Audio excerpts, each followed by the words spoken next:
بخاری کی حدیث ہے، حضرت ابو ہریرہ رضی اللہ عنہ راوی ہیں اس کے، روایت فرماتے ہیں کہ نبی کریم صلی اللہ علیہ وسلم نے ارشاد فرمایا،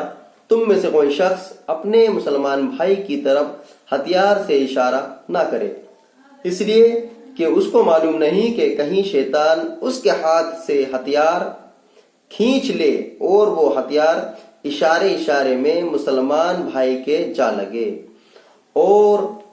اس کی سزا میں وہ اشارہ کرنے والا جہنم میں جا گرے۔ تو بخاری کی حدیث ہے، کسی کو ہتھیار دکھانا بھی جرم ہے اسلام میں،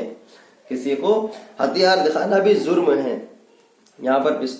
پستول، گن، بم بارود یا گولے کی بات نہیں کی گئی، اس میں صرف ہتھیار کے تعلق سے یہ ہے کہ ہتھیار کھینچ لے اور وہ اپنے مسلمان بھائی کے جا لگے۔ تو یہاں پر ایک ڈنڈے تک کی بات کی گئی ہے، یہاں پر ایک ڈنڈے تک کی بات کی گئی ہے کہ ڈنڈا، تلوار یا کوئی بھی ایسا سامان، چاہے وہ روڈ ہی کیوں نہ ہو، جو اپنے مسلمان بھائی کی طرف کی جائے، کہیں ایسا نہ ہو کہ وہ اس میں لگ جائے،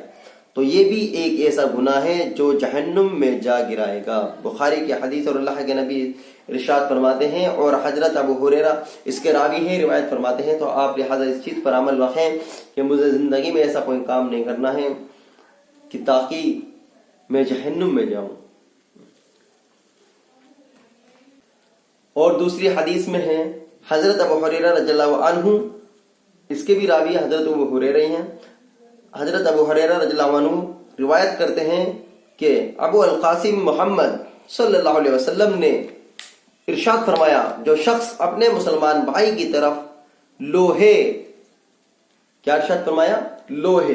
لوہے یعنی ہتھیار وغیرہ سے اشارہ کرتا ہے، اس پر فرشتے اس وقت تک لعنت کرتے رہتے ہیں جب تک وہ اس لوہے سے اشارہ کرنے کو چھوڑ نہیں دیتا، اگرچہ وہ اس کا حقیقی بھائی ہی کیوں نہ ہو۔ مسلم کی حدیث ہے۔ مطلب یہ ہے کہ اگر کوئی شخص اپنے حقیقی بھائی کی طرف لوہے سے اشارہ کرتا ہے تو اس کا مطلب یہ نہیں ہوتا کہ وہ اس کو قتل کرنے یا نقصان پہنچانے کا ارادہ رکھتا ہے، بلکہ اس کا تعلق مذاق سے ہی ہو سکتا ہے، مگر اس کے باوجود بھی فرشتے اس پر لعنت بھیجتے ہیں۔ اس ارشاد کا مقصد کسی مسلمان پر اشارہ بھی ہتھیار یا لوہا اٹھانے سے سختی کے ساتھ روکنا ہے۔ یہ اللہ کے نبی کی حدیث ہے، اس میں علماء نے اپنی رائے لکھی ہے کہ آپ لوہے کی کسی چیز سے بھی اشارہ نہ کریں۔ اور دوسری حدیث میں اب جو ابھی اوپر آئی تھی اس میں بیان فرمایا، بخاری کی حدیث ہے، اس کے بھی راوی ہیں حضرت ابو ہریرہ، کسی مسلمان بھائی کی طرف کسی ہتھیار سے اشارہ کرنے والا، اور ہو سکتا ہے وہ شیطان دماغ میں گھما دے یا شیطان خود ہی کھینچ کر اس کے لگا دے، تو اسی کے تعلق سے بھی وہ بندہ جہنم میں جا گرے گا۔ تو آپ اپنا ایسا کوئی معمول یا کوئی عمل نہ کریں یا کوئی ایسی زندگی میں حرکت نہ کریں جس سے سامنے والوں کو دکھ ہو یا آپ جہنم میں جانے لائق بن جائیں۔